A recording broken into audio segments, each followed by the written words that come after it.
Então, hoje o capítulo é materialização, né? Eu me lembro que sobre o capítulo anterior, ficou até de se houvesse alguma dúvida ou pergunta, a gente compartilhar, ou se não já entrar no capítulo materialização, que é um capítulo também meio denso, que talvez não cheguemos a concluir hoje, mas vamos lá. Então, a introdução aqui é do Evangelho comentado por Emmanuel, Evangelho de Lucas, capítulo 13, versículo 24. Nosso dever é nossa escola. Por isso mesmo, a senda estreita a que se refere Jesus é a fidelidade que nos cabe manter limpa e constante no culto às obrigações assumidas diante do bem eterno. Para sustentá-la, é imprescindível sacrificar no santuário do coração tudo aquilo que constitua bagagem de sombra no campo de nossas aspirações e desejos. Vamos fazer aqui algumas observações para dar início ao nosso estudo. Então, Emmanuel aqui começa colocando em expressão, em destaque, algo que não é exatamente o que a natureza humana gostaria, quando ele diz que nosso dever é nossa escola. Ou seja, a doutrina espírita ela estabelece de uma forma bem clara e definida de que só à medida em que nós nos sensibilizamos ao dever de obediência à lei de Deus, de vivência dos ensinos do Evangelho do Cristo, é que de fato nós conseguimos estabelecer as aberturas para aquilo que foi o propósito maior do Cristo, que é a salvação, e muitos colocam até a epígrafe, a salvação de nossas almas. É porque efetivamente nós gostaríamos de ter, em termos de compromissos, de tarefas e de responsabilidades, aquilo que a natureza humana a princípio não se sente sensibilizada.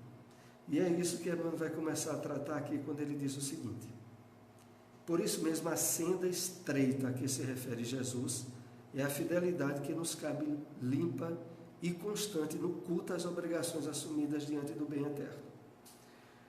Esse capítulo 13, nessa parte, se refere justamente àquela sentença a respeito da porta estreita, de que nós devemos procurar a porta estreita, mas que essa porta estreita, na verdade, são poucos que a desejam, porque a maioria quer a porta larga que conduz à perdição. E aqui Emmanuel se refere justamente ao aspecto de que, para que essa fidelidade nossa se estabeleça no clima de espontaneidade e constância, é preciso todo um trabalho de reestruturação do psiquismo nosso, da nossa mente, dos ideais, dos objetivos de nossa vida. E em relação a isso, ele diz o seguinte: para sustentá-la é imprescindível sacrificar no santuário do coração. Sacrificar no santuário do coração significa não ceder mais àquilo que seria a índole ou desejo puramente da natureza humana, que está tão vinculado ao egoísmo, ao orgulho, às satisfações ligadas à vaidade, ao governo, ao mando, muito ao contrário do que seria ao dever ou à obediência. E enfatizando isso ainda mais, ele diz o seguinte: de que sacrificar no santuário do coração tudo aquilo que constitua bagagem de sombra no campo de nossas aspirações e desejos. Ora, essa bagagem de sombra, que é muito tratada tanto por Emmanuel como por Joana de Ângeles, é uma referência implícita ao passado reencarnatório nosso, ao nosso inconsciente, que enquanto nós não nos abrimos de uma forma espontânea, natural e constante ao Evangelho do Cristo, nós somos vítimas de nós mesmos. Porque é as armadilhas e as imperfeições que a gente traz do passado que, através da chamada sombra, derruba, nos prega surpresas, e todas elas em termos negativos ou de desequilíbrios morais, quando nós oferecemos abertura para isso. Então, voltando aqui ao texto que Emmanuel diz, sacrificar no santuário do coração tudo aquilo que constitua bagagem de sombra no campo de nossas aspirações e desejos. Em suma, aqui é proposto para nós uma mudança que se inicia por uma maneira nova de nós observarmos a vida, os objetivos, a realidade da vida maior que é a vida espiritual, e estabelecermos agora metas e objetivos que nunca antes havíamos estabelecido, que são aqueles de ordem espiritual. É claro que o trabalho que a gente exerce, muitas vezes nas casas espíritas, ou em atividades filantrópicas, ou no dia a dia com a família e com aqueles que entram em relação conosco, e nós procuramos estabelecer um clima espontâneo de vivência do Evangelho, é um treinamento e tanto, porque nós estamos, na medida em que há uma renovação de percepção da vida, dos relacionamentos e das metas que para nós passam a ser agora importantes, as metas espirituais, a gente está ressignificando o nosso inconsciente, está saindo da sombra e começando a deixar de ser vítima de si mesmo, como infelizmente ainda acontece com a grande maioria da humanidade que ainda não acordou para os valores espirituais. É claro que a missão, o objetivo maior dos espíritos iluminados que vieram à Terra é exatamente o propósito de nos acordar para essa realidade de objetivos espirituais. Mas, invariavelmente, o êxito da proposta desses espíritos só logra resultado positivo dependendo de cada um de nós. Por si só, o conhecimento, a intelectualidade não resolve. É preciso a sensibilização, e é por isso que Emmanuel fala sobre sacrificar no santuário do coração, que é permear, mudar, a partir do pensamento novo, a sensibilidade nossa para a vivência. É nisso que se dá essa mudança na qual o sentimento é peça indispensável, para que não haja hipocrisia e não haja retornos, quedas ao passado. Quando a gente de fato está agora envolvido emocionalmente na prática do bem, a gente está efetuando um trabalho no qual não haverá retorno para a ignorância ou os erros do passado. Vamos então entrar nesse capítulo materialização, que dá prosseguimento ao entendimento sobre mediunidade e que tem uma implicação muito grande em termos de vários ensinos que o Alexandre dá e que é importante a gente contextualizar para a realidade do centro espírita nos dias atuais. Se houvesse perfeita compreensão geral, respeito aos dons da vida, e se pudéssemos contar com os valores morais espontâneos e legitimamente consolidados no espírito coletivo, essas manifestações seriam as mais naturais possíveis, sem qualquer prejuízo para o médium e assistentes. Vamos aqui começar a entender essa questão do trabalho de materialização que teve na seara espírita um período de muita intensidade no começo do século passado, inclusive no Brasil. Aqui entre nós teve alguns médiuns que se destacaram muito. Uma é uma médium chamada Ana Prado, que teve um trabalho grande no norte, ligado ao Pará, ao Acre, e depois teve também um trabalho grande, que foi o de Peixotinho, que começou em Fortaleza, depois ele foi morar no Rio, e lá se estabilizou em atividades de socorro, de assistência, inclusive de tratamento na área médico-espiritual, através das materializações que se deram através dele. Mas há ainda atividade do chamado efeitos físicos, que é o médio de materialização, de forma esparsa, mas existe. Na época em que o livro que veio a público, que foi nos anos 40, essas atividades estavam ainda bem intensas no Brasil. Nós iremos tentar encaixar algumas explicações delas ao longo desse estudo que estaremos tendo a partir de hoje. É interessante esse slide que eu separei devido a essa última parte. Sem qualquer prejuízo para o médium e assistentes. Porque geralmente o que menos se desejaria ter, e principalmente as pessoas que trabalham na doutrina espírita e na área mediúnica, é ser alvo de prejuízo ou sofrimento. Ele diz, poxa, quer dizer que é necessário todo um cuidado pormenorizado para que as reuniões de materialização não ofereçam prejuízo. E aqui se refere, sobretudo, a prejuízo de ordem física, orgânica, ao médium, como nós iremos ver. E assistentes. Porque a questão toda, e nisso tem uma simbologia muito fácil de nós entendermos, é de que, do mesmo modo que nos trabalhos de química, que lidam com combinação de elementos químicos em fórmulas, é necessário ter um estudo prévio, teórico, para não se mexer com substâncias que podem, inclusive, algumas delas, causar até uma explosão, em termos químicos.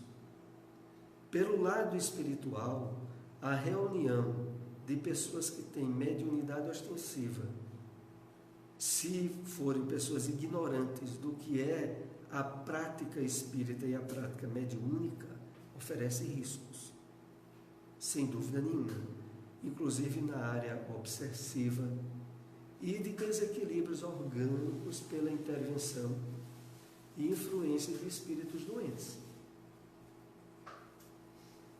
Em tese, a seriedade com que a doutrina espírita trata a questão evita totalmente riscos para aqueles que têm o estudo prévio, sabendo dos objetivos elevados de uma reunião mediúnica, a presença ou não de médios de efeitos físicos, de maneira nenhuma põe em risco os participantes, mas desde que esse lado teórico e de estudo prévio tenha acontecido. Porque, independente, inclusive, de estar numa reunião mediúnica, um médium ostensivo e, sobretudo, de efeitos físicos, se ele está na ignorância do que é mediunidade, do que é que pode acontecer com ele, ele leva, como se diz a palavra pejorativa, ele leva cacetada toda hora. Porque não faltarão na Terra, que é um mundo de provas e expiações, espíritos atrasados que percebem uma atração magnética por aquele médium e aquele médium vai padecer. É claro que nada disso se dá de forma fora da lei de justiça, amor e misericórdia. Mas a questão toda é que a pessoa portadora de mediunidade ostensiva, num mundo atrasado, porque a Terra é um mundo atrasado, ela é portadora dessa mediunidade ostensiva, normalmente porque ela tem um passado muito problemático. E a mediunidade se coloca como um meio de ela resolver muitos problemas de uma vez só, desde que ela queira e essa mediunidade seja orientada para o bem. Mas enquanto ela for ignorante e essa mediunidade não for orientada para o bem, como se diz, ela prepare o couro, porque ela vai apanhar e sofrer muito, em termos espirituais. Não, e aqui é bom a gente salientar, não por descuido ou injustiça das leis divinas, mas porque até o momento em que aquela mediunidade não for utilizada para o bem, naturalmente aquele médium atrairá circunstâncias constrangedoras para ele, pelas intervenções negativas dos espíritos. Aqui, logo no início, é salientado a importância dos valores morais, espontâneos e legitimamente consolidados. E vejam mais, no espírito coletivo. Ou seja, num grupo que se estrutura, se organiza para um trabalho mediúnico, todos têm que ser responsáveis, coerentes, bem entendidos nos propósitos que aquela reunião tem, para que de fato haja êxito nos trabalhos. A reunião seria iniciada às 21 horas, está na outra página, mas com antecedência de 50 minutos, estávamos ambos ali, na sala íntima, acolhedora e confortável, onde grande número de servidores do nosso plano iam e vinham. Eu coloquei essa parte em destaque, não só pelo fato, no caso se tratava de uma reunião de materialização, mas que é extensiva, em parte, a todas as reuniões organizadas de forma regular e disciplinada nos centros espíritas.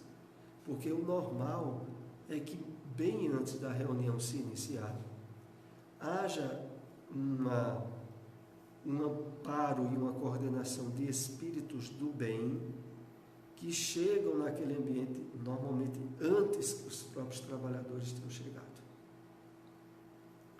É por isso que o clima que deveria estar dentro de qualquer um de nós, quando a gente se aproxima de uma instituição espírita para um trabalho, quer seja uma reunião pública, de estudos ou de uma reunião mediúnica, ter a consciência de que há espíritos e presenças espirituais do bem, interessadas no que vai se dar naquela reunião, e que mesmo totalmente invisíveis aos nossos olhos, nós podemos ter certo nível de sensibilidade se a consciência nossa já estiver desperta para isso.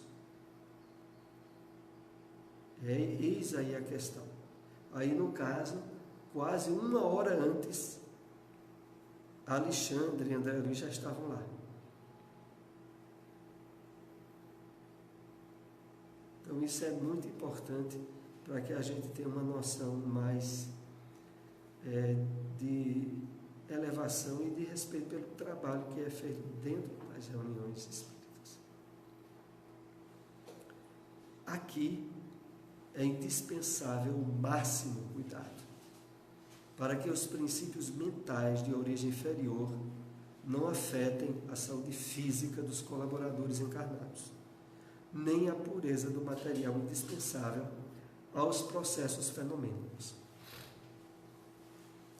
Então, a reunião de materialização ela lida com a energia principal, chamada de ectoplasma, emitido pelo médium de efeitos físicos. E essa energia ela é tão vinculada às próprias produções celulares físicas do médium, que há uma ligação muito grande entre a forma que essa energia vai ser utilizada, podendo promover bem-estar ou até doença ao médium. Porque é como se não, de fato uma emissão de fluidos do médium, mas que está vinculado às células orgânicas do médium.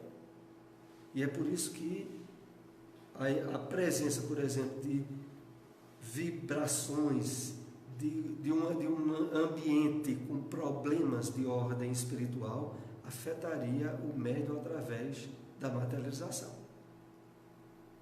Porque ela está muito ligada a uma transmissão que vai desde o sistema nervoso a todo o organismo do médium. Eu queria pontuar. Ótimo. Uma coisa interessante que eu acho que aqui é André feito. Antes da gente entrar nessa parte aí, ele diz o seguinte, é justamente isso que está falando, Cidade. Ele diz assim, não havia ali, naquele local não foi haver a reunião de materialização, como em outras reuniões a que assistira sofredores acorda. A residência particular onde se efetuariam os trabalhos chegava a ser isolada por extenso cordão de trabalhadores de nosso plano, do plano espiritual, num círculo de 20 metros em derredor.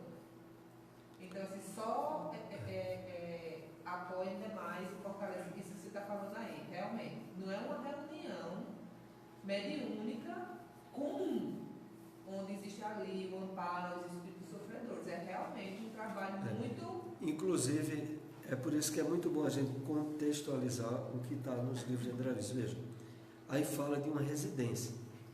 Poderia dar até a entender que normalmente se pode fazer reunião mediúnica numa residência. E aí, veja, a questão toda, ela abrange dois aspectos. O primeiro, a excepcionalidade da reunião num ambiente que não seja no centro espírita, que inclusive a gente tem um exemplo desse em determinado momento. Eu já contei essa história aqui há muito tempo atrás, vou contar de novo. Nos anos 50, mais ou menos 55, 56, Divaldo Franco teve um problema na garganta, que os primeiros exames que ele fez, a percepção é que poderia ser um câncer. E a questão é que o problema foi aumentando e ele estava com dificuldade de falar. Antes de ele retornar ao médico para ver outros exames e uma possível operação, ele teve alguma orientação espiritual de procurar Chico Xavier em Pedro Leopoldo, que na época ele morava ainda em Pedro Leopoldo. E Divaldo disse que foi lá, justamente no dia que tinha uma reunião pública com Chico. E quando foi lá para a reunião, quando Divaldo chegou e falou rapidamente com o Chico, que ele já tinha tido alguns encontros com o Chico, poucos, mas quando ele chegou lá, ele chegou a dizer que estava com problema na garganta, mas não explicitou o que era ainda. Ele disse que quando chegou lá na reunião, Chico pediu para ele fazer a prece. Divaldo disse que a prece doeu, que a garganta estava doendo demais. Doeu que ele foi quase de chorar. E quando acabou a reunião, ele ia ficar na casa de Chico. No caminho foi que ele foi dizer, mas o que é que está havendo, Divaldo? Divaldo foi dizer, eu estou com problema sério na garganta. E falando já mal. E com suspeita de ser um câncer. E aí Chico disse, mas se preocupe não, quando a gente chegar em casa, vamos ver o que é que os benfeitores espirituais fazem. E Divaldo disse, quando chegou na casa de Chico, é aí onde entra essa questão de exceção. E Chico disse, olha, Divaldo disse que estava Chico, Martins Peralva, que é até um escritor, ele tem até uma obra chamada O Pensamento de Emmanuel, esse autor. Era um trabalhador do movimento espírita de Minas. Estudando a mediunidade, então estava Martins Peralva, Divaldo, estava também o outro lado da União Espírita Mineira, que era o esposo de Meimei. Alguém sabe qual era o nome do esposo de Meimei? Porque Meimei, que é um espírito que escreve muito, daqui a pouco eu lembro o nome dele. Eu sei que estava um grupo na casa de Chico. Chico chamou o grupo para ir limpar o quarto. Divaldo contou que apagaram todas as luzes, pegaram um lençol e cobriram a janela para não entrar nem luz pelas frestas. E Divaldo, sem saber, o Chico disse, vamos ver o que é que os benfeitores fazem. Será que o ambiente ficou o mais escuro possível? E aí Chico pediu para Divaldo fazer de novo a prece, que foi rasgando. E aí Divaldo contou que daqui a algum tempo ele viu a materialização de um espírito, que era aquele espírito chamado Sheila, que é uma loira que tinha sido enfermeira na época da Segunda Guerra Mundial, e no plano espiritual ela já tinha vários trabalhos e ela ajudava em termos de intervenções espirituais. Então Divaldo disse que apareceu Sheila. Ele disse que viu ela assim, sabia como ela era, mas não tinha certeza de quem é. Disse, eu sou Sheila. Aí ela falou até num tom alemão. porque era ela na última encarnação era da Alemanha. E ela pede a Divaldo para Divaldo abrir a boca. Não sei se vocês viram Divaldo já contando isso. Ela diz assim, abra a boca. E Divaldo disse que abriu a boca. Ela puxou, eu não sabe de onde, naquela época, veja, uma espécie de caneta. Só que era uma caneta que emitia um laser. Naquela época não tinha, anos 45, né? Tratamentos com laser é de uns decênios para cá. E aí Divaldo contou que ela jogou a claridadezinha da caneta dentro da boca de Divaldo na ferida. Doeu, porque ela tinha até avisado a Divaldo, vai doer, viu? Divaldo disse que doeu, que ele deu um grito, que ele disse que deve ter acordado até espírito desencarnado. E aí ela, depois que aplicou uma vez, Divaldo disse que ela olhou ainda e disse, olha, ainda precisa aplicar outra vez. E aplicou outra vez, que também doeu mais ainda. E Divaldo, depois ela disse, fale. E Divaldo disse, quando falou, não sentia mais nada. Mas, ele disse, mas minha irmã, quando eu disser que eu vi isso, ninguém vai acreditar em mim. Ele pede para que, olha, me dê uma prova de que foi você. E Sheila materializa uma flor. Na época parece que Divaldo colecionava tipos de flores, e era uma flor que só tinha lá para a Alemanha. Que Divaldo disse, ela materializou, Divaldo disse que ainda tinha essa flor, que foi colocada em um estojozinho que ele conservou como lembrança disso. Bom, vejam só, resultado. Houve a materialização de Sheila num ambiente desse, e na casa de Chico, numa situação de excepcionalidade e não de prática espírita. Porque, em verdade, se para a reunião mediúnica tradicional, a reunião de orientação ou de desobsessão, já é necessário que seja imprescindivelmente realizada na casa espírita, em dia e horário certo, né, através de uma preparação que antecede a prática por aqueles que vão participar, e de todo um cuidado na reunião. Imagine no caso de uma reunião de materialização.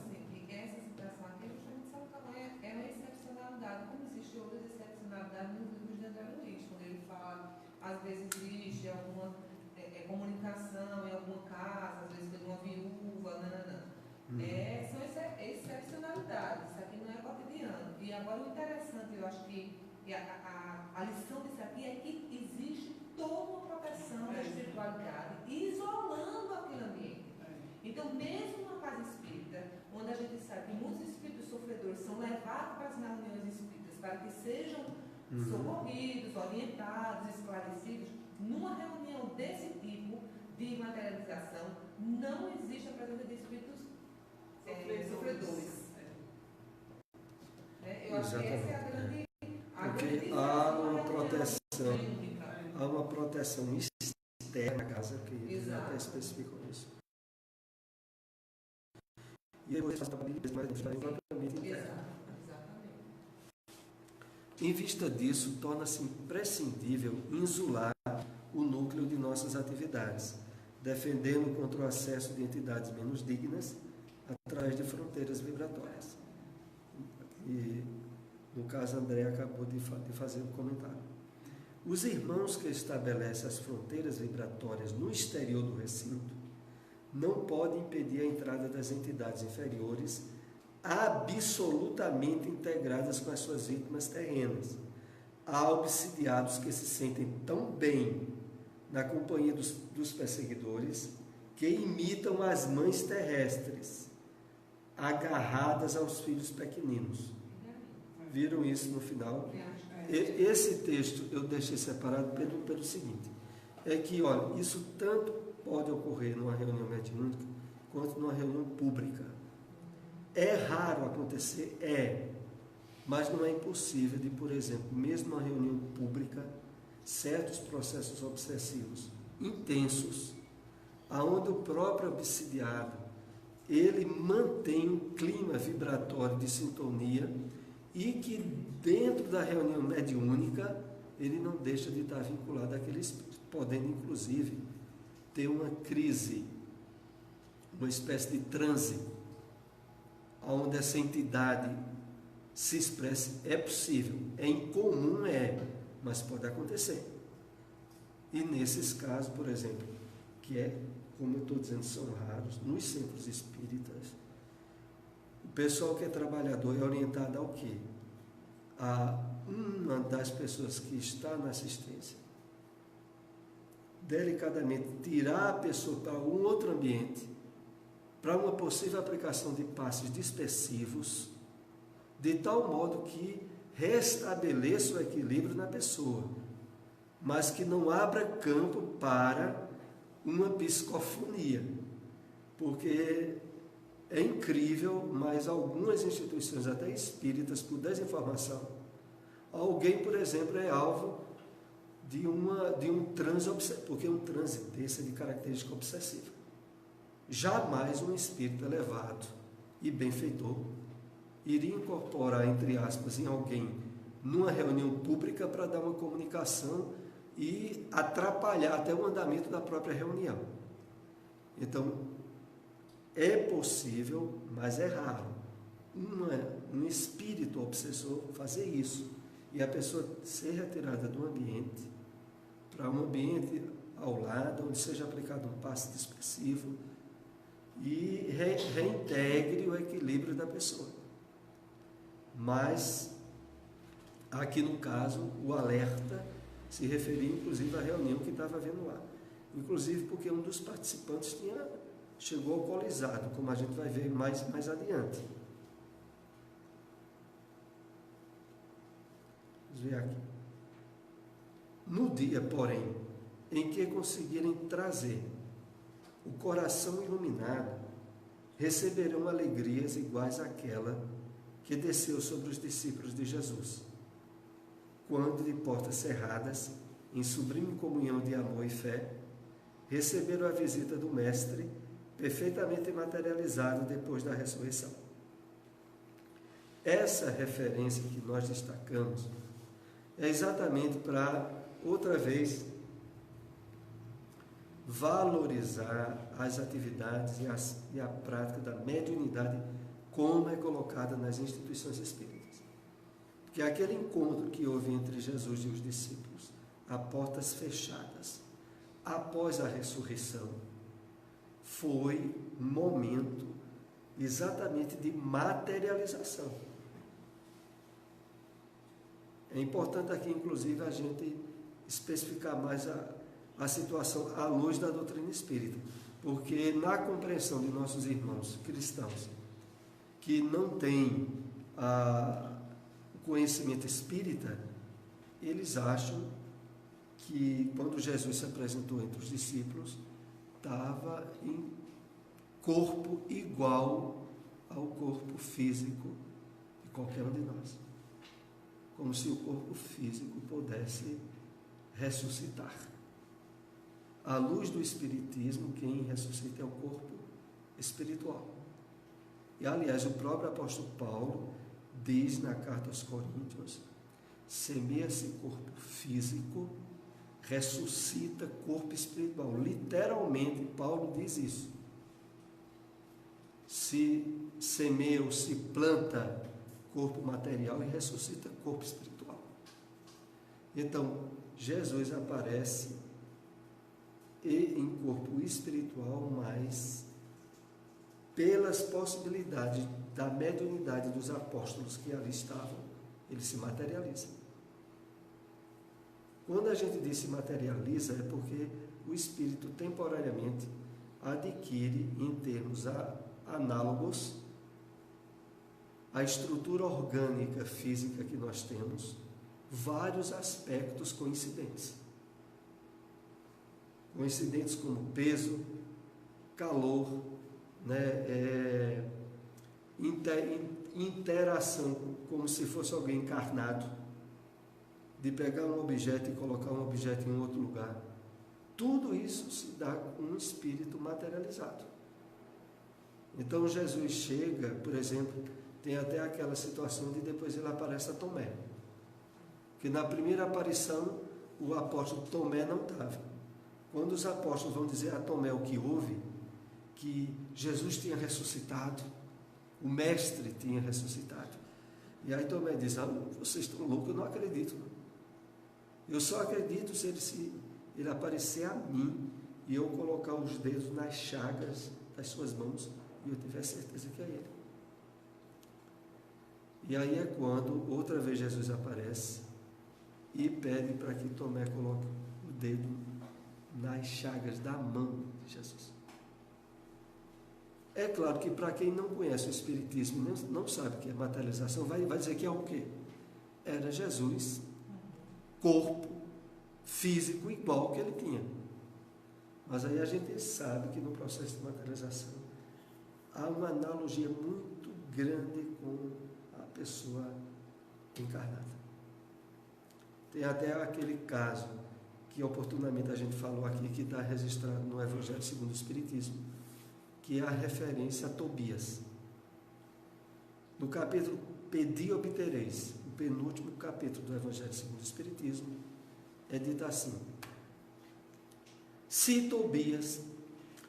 o anjo que apareceu a Tobias tivesse se denunciado, tivesse dito quem ele era, Tobias não teria tido a bênção ou o êxito das próprias iniciativas que Tobias tomou. Olha, só tem essas linhas, são poucas linhas.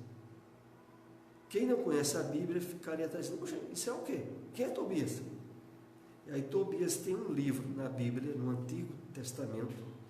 É um livro que só tem na Bíblia da Igreja Católica, que é um livro apócrifo. A Igreja Católica tem 7 livros a mais do que a Bíblia evangélica.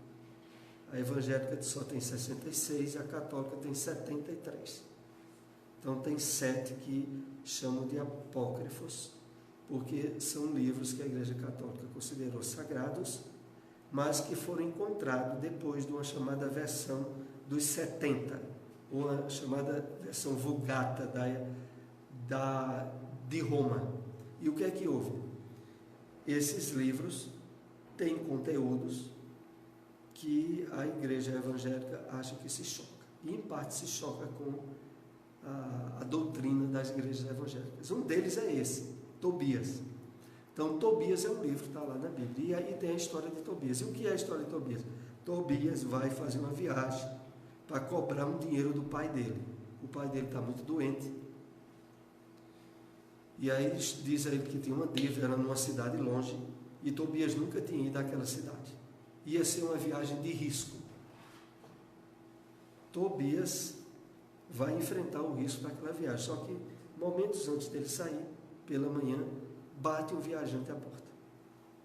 E aí quando a família vai atender e oferece alguma comida ao viajante, como era hábito daquele povo, o viajante diz que está indo justamente para a cidade onde Tobias ia. E Tobias não conhecia a cidade. E aí, graças a Deus, chegou alguém que vai acompanhar ele até a cidade. E é o que ocorre. Esse viajante vai acompanhar Tobias e Tobias vai enfrentar uma série de problemas durante a viagem. Só que os problemas que aparecem, Tobias é quem tem que tomar a decisão. Até o ponto em que há uma jovem que Tobias se engraça dela e o amigo dele diz, veja, você tem que resolver, veja a viagem que foi. Tobias tomando decisões. Quando volta, ele cobra o dinheiro, volta para casa. Quando chega em casa de volta, que a família vai agradecer o viajante, que o viajante voltou com ele. O viajante desaparece. E aí a própria Bíblia diz que era um anjo que tinha vindo para conduzir Tobias. Tinha sido um espírito materializado ao longo da viagem de Tobias. Mas só que ele não se identifica para que Tobias tivesse o mérito das escolhas que ele fez. Porque, para vocês terem uma ideia, Tobias vai solteiro, volta casado. recebe a dívida do pai, resolve um bocado de problema para lá durante a viagem. É uma viagem longa. E resolve-se assim. Era um processo de materialização, entre tantos que a Bíblia tem de materialização de espíritos. Porque no Novo Testamento é cheio. Por exemplo, no livro Atos dos Apóstolos, quando Pedro está preso, acorrentado, porque ele não só estava numa cadeia, ainda botaram correntes nos pés e nas mãos de Pedro, para que ele não fugisse de jeito nenhum. Um velhinho. Mas eles temiam tanto que ele fugisse que prenderam ele assim. E de madrugada, pois não. É uma questão que tu estava falando a respeito aí, e aí eu me lembrei da questão lá do livro dos médios, que tem um capítulo chamado Bicorporiedade e Transfiguração. Aí eu queria saber de tu se a materialização propriamente dita, como está sendo tratada aí no texto, se trata só de espíritos desencarnados, ou essa bicorporiedade e transfiguração pode se dar com espírito encarnado, seria só uma modalidade da materialização? Bicorporidade é só de espírito encarnado, que é uma faculdade mediúnica rara, que inclusive uma das pessoas que tinha era Eurípides Bassanufo, que é o que? Você está aqui, entrar em um estado de transe, ir para outro lugar, até outra cidade, e o seu corpo espiritual materializar-se lá. Você está aqui em transe, tá? Como se só ficasse a matéria aqui, ficasse ligada a você só um fiozinho para dizer que você não desencarnou. Você vai até outro local e naquele local você atua como se você tivesse encarnado. Então conta-se que Eurípides saía, conta-se não, é caso biográfico dele fazer até um parto, voltar depois, sair do estado de transe e ter realizado um trabalho fora. Então isso aí é que chama de bicorporeidade. É diferente da materialização de espírito. Que a materialização mesmo que a gente está tratando aqui é de espíritos. E aí vejam, voltando ao caso, e aí Pedro amarrado, algemado e preso. De madrugada, um anjo do Senhor se materializa e entra lá na prisão, abre as grades, solta as correntes e acompanha Pedro até o lado de fora. A Bíblia conta como sendo um anjo do Senhor. A gente sabe que é um espírito materializado, um espírito do bem que veio libertar Pedro. Ele liberta Pedro e, entre outros casos, porque a Bíblia é cheia de casos de materialização e de mediunidade em geral. A questão é que não tinha essa palavra não é usada na Bíblia, mas a Bíblia é cheia delas. E aqui no caso, Tomé mete o dedo, aí acredita que era Jesus. E diz, meu Senhor e meu Mestre. E aí tem aquela lição que Jesus diz, né? Viste e creste, mas bem-aventurados aqueles que não verão e crerão. Já se referindo àqueles que mais adiante se tornariam discípulos de Jesus. O ambiente para a materialização de entidades do plano invisível aos olhos dos homens, requer elevado teor de ozônio. E além disso, é indispensável semelhante operação, a fim de que todas as larvas e expressões microscópicas de atividade inferior sejam exterminadas. E eu coloquei aqui em destaque porque só ultimamente é que eu tomei até conhecimento, né, de tratamentos que existem à base de ozônio, que no Brasil ainda não são oficializados, mas que já existem no exterior oficializados. Então, desde o combate, inclusive, ao câncer e a várias doenças, porque o ozônio, ele provoca, de certa maneira, como até o texto aí coloca, uma limpeza de bactérias e micróbios físicos. Aqui se fala sobre até os espirituais, pelo ambiente está ionizado, ozonizado.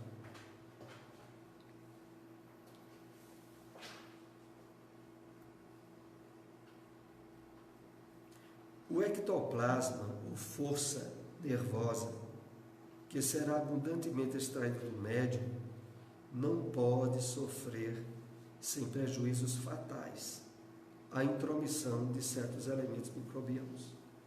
Vejam que situação. Naquele clima da questão da materialização, o médium sofre todo o impacto do ambiente. Se o ambiente for adverso, há um prejuízo muito grande para o médium. Inclusive, essa situação a gente sabe que ela é tão séria, porque mesmo em reunião mediúnica, sem estar havendo materialização de espíritos, mas com os médiuns em transe ou em relativo transe, no qual o ambiente é para ter certa obscuridade.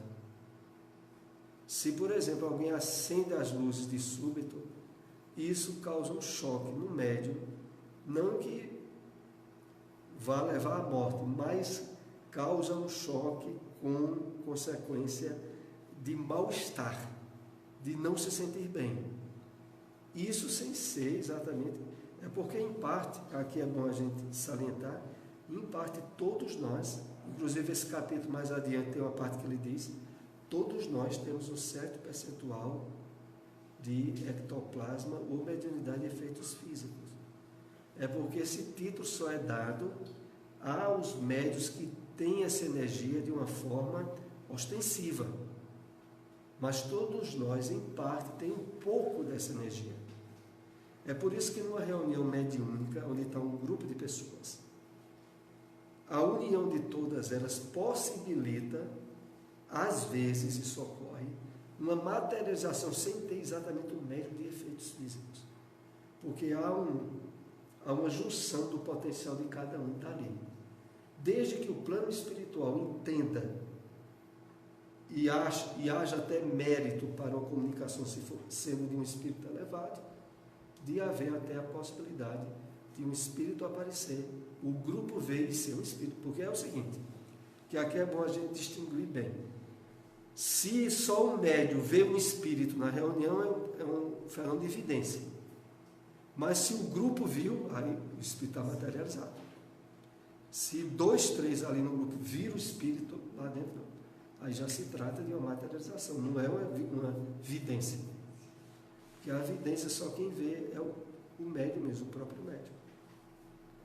Mas aí no caso eu queria salientar esse aspecto, de que essa energia, como aqui é colocado, é extraída do médium e possibilita aquela materialização. Muitas vezes essa energia também é utilizada em trabalho de cura. Inclusive o médico que eu citei há pouco, o Peixotinho, ele ao mesmo tempo era de materialização e de cura. Por quê? Porque os espíritos que se materializavam pela mediunidade dele eram médicos desencarnados e curavam pessoas que estavam na reunião. Então, no Rio mesmo, ele chegou a fundar um centro espírita, aonde as reuniões de cura tinha a presença dele e se materializava, entre outros espíritos, o que há pouco eu citei, Sheila. Era um dos espíritos que se materializava e curava através de Peixotinho. Tem até aquela cena engraçada, entre aspas, porque Peixotinho trabalhava no Exército e quando foi para o Rio de Janeiro, o quartel que ele trabalhava era perto do centro espírita. O comandante dele não sabia que ele era espírita e muito menos que ele trabalhava naquela instituição ali perto. Mas Peixotinho tinha um problema de uma asma, que ele tinha crises periódicas de asma, que não ficava bom de jeito nenhum. E o comandante dele tinha pena quando as crises de asma davam dentro do quartel. E houve uma vez que o comandante chamou ele e disse: olha, eu não acredito nessas coisas, mas olha, você tem sofrido tanto com isso. Eu soube que tem uma casa aqui perto, que tem umas pessoas que vão para lá com doença e se cura. Por que tu não vai, se referindo justamente ao centro no qual ele é que curava os outros, mas ele não podia curar ele mesmo. E aí ele disse que só pôde ficar calado, porque na verdade até se ele dissesse que ele era o médium, o comandante ia dizer, quer dizer que o médium é tu e tu não te cura. E tu cura os outros. Isso deve ser uma enrolação mesmo. No mínimo. Porque pela ignorância que ele teria, a dedução é cachorra dessa, a pessoa é doente, não cura ela e cura os outros. Né? Inclusive, teve uma situação outra engraçada, que foi quando Peixotinho foi lá em Pedro Leopoldo, para uma reunião de materialização com Chico Xavier, que inclusive um dos espíritos que se materializa nessa reunião é Clarence, do livro Nosso Lar. É Nosso Lar, né? É. E aí vejam, as pessoas que estavam na reunião, que eram da doutrina espírita, estudiosos, identificaram logo o espírito que estava lá materializado. E vejam, nessa reunião, na noite anterior, Peixotinho teve uma crise de asma que não conseguia dormir de noite. E foi quando, com a intervenção também de Chico Xavier, ou foi Bezerra de Menezes, ou foi a própria Sheila, apareceu lá e disse, olha, a gente vai lhe aliviar por hoje, mas você tem que cuidar disso aí. E aí depois, o que é que houve? Ele ficou bom naquele dia, mas ele continuou com crise de asma. E houve mais um período adiante em que os remédios, ele desenvolveu um problema no estômago de uma gastrite, e aí estava uma confusão, porque os remédios que diminuem a dor da gastrite afetam o pulmão e aumenta a tosse, aumentava a asma. E os remédios que ele tomava para a asma afetavam o intestino, afetava a gastrite. E aí ele disse assim, que ele tinha que escolher de duas, ou morrer assado, ou morrer sufocado. Porque se tomasse o remédio para diminuir a acidez, o fogo no estômago, morria sufocado. E se tomasse remédio para diminuir o sufoco, morria assado. Ele disse, pois eu estou numa situação. E aí os espíritos interferiram de novo. E Divaldo conta até numa palestra dele que foi esclarecido, né, que Peixotinho tinha sido no passado, noutra encarnação, o que hoje a gente chama de carcereiro, que cuidava de presos, um corsário. E ele, naquela atividade, tinha matado pessoas, costurando elas com couro de animais, molhado. Esse couro era molhado, e quando o couro era ressecado, as pessoas morriam por sufocamento. E a doença dele de asma era proveniente desse passado dele, de tal forma que não havia nada que curasse a asma dele, porque era uma questão de consciência dele para resolver esse passado. Então é isso, vamos aqui para mais um slide. O aparelho mediúnico foi submetido a operações magnéticas destinadas a socorrer-lhe o organismo nos processos de nutrição, circulação, metabolismo e ações protoplásmicas, a fim de que o seu equilíbrio fisiológico seja mantido acima de qualquer surpresa desagradável. Aqui é interessante esse esclarecimento pelo seguinte, vejam só. Normalmente, nas próprias atividades mediúnicas tradicionais nas casas espíritas, existe por parte da espiritualidade cuidados em termos do equilíbrio orgânico, físico, psíquico, sobretudo dos médiuns ostensivos. Porque, para a gente ter uma ideia, o próprio estado de transe, quando o médium está em transe, há uma aceleração dos batimentos cardíacos, normalmente. Há uma elevação da pressão arterial, pelo estado que o médium fica, poderíamos chamar assim de excitação orgânica, para intermediar um espírito. E nisso aí, vejam, é por isso, aliás, inclusive, que as pessoas que participam de reunião mediúnica, ostensivos médios, eles têm que ter uma relativa saúde. Eles não podem ter, por exemplo, um problema cardiológico grave. Eles não podem ter um problema de natureza nervosa, como uma doença, tipo uma psicose, uma esquizofrenia, e ser médio ostensivo. E trabalhar na mediunidade ostensiva. Nesses casos, é recomendável que, dependendo das possibilidades do médium, ajudar em trabalhos de reunião pública, até de aplicação de passes, se isso for possível, mas não do trabalho mediúnico. Porque o trabalho mediúnico, o organismo fica no clima de interação com a espiritualidade, que, por parte dos espíritos do bem, é tudo feito para que nada dê errado. Mas é preciso que, pelo menos, o médium tenha relativa saúde para isso.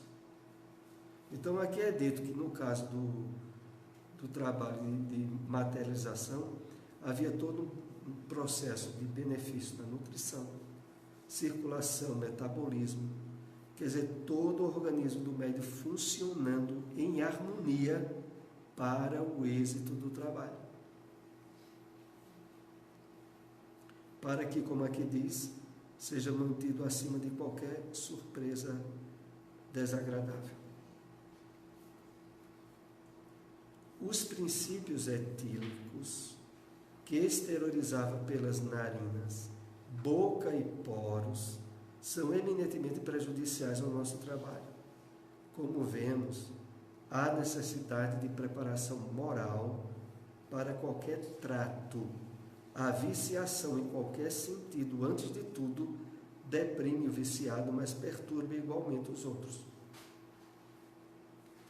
Eu separei isso porque, de certo modo, não só em relação a um vício, a um desequilíbrio orgânico-moral, mas nos trabalhos mediúnicos há uma interação do psiquismo de todos os participantes, do psiquismo em termos de fluidos, de vibrações.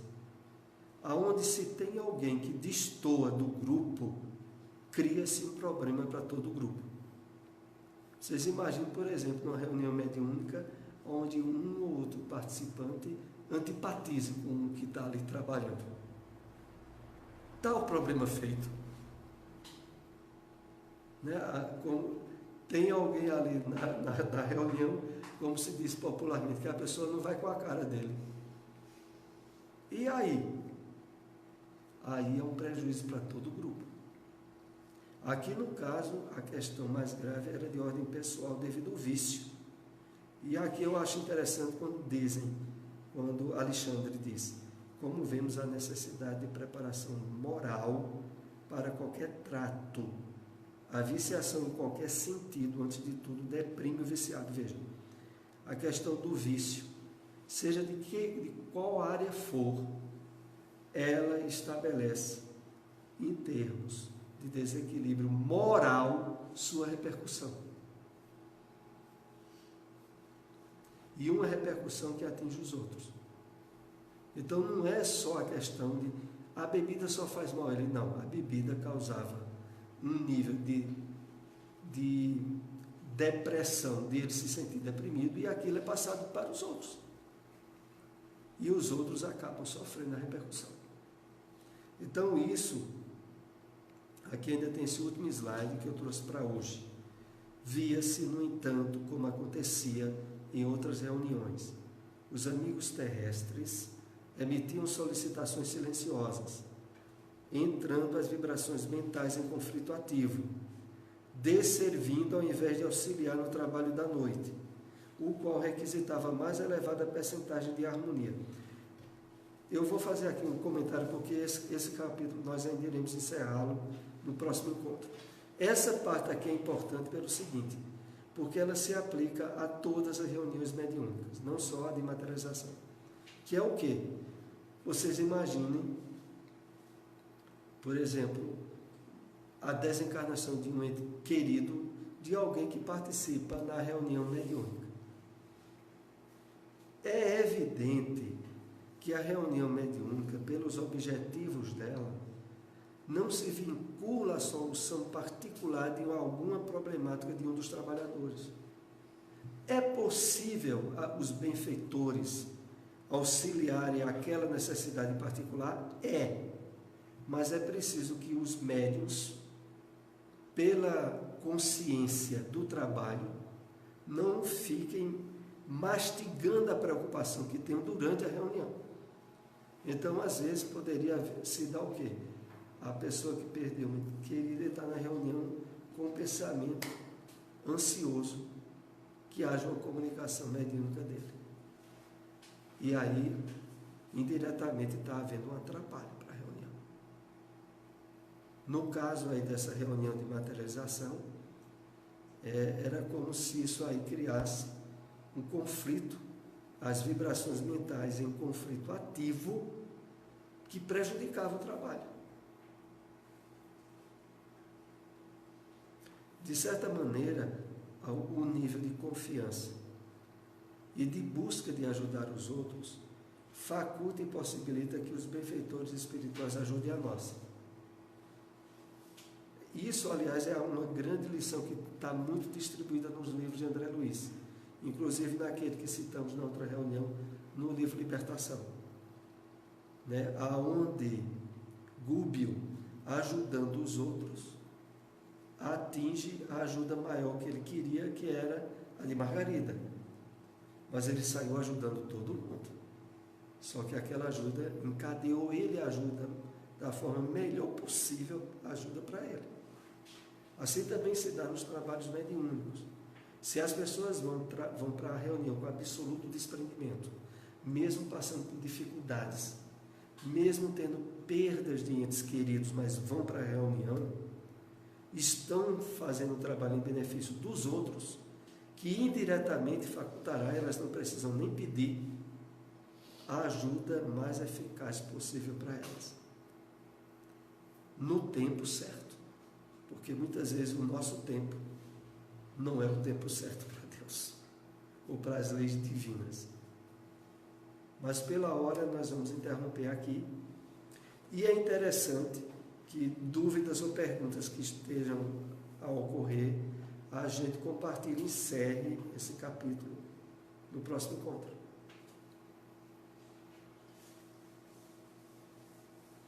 Vamos para a prece, né, de encerramento.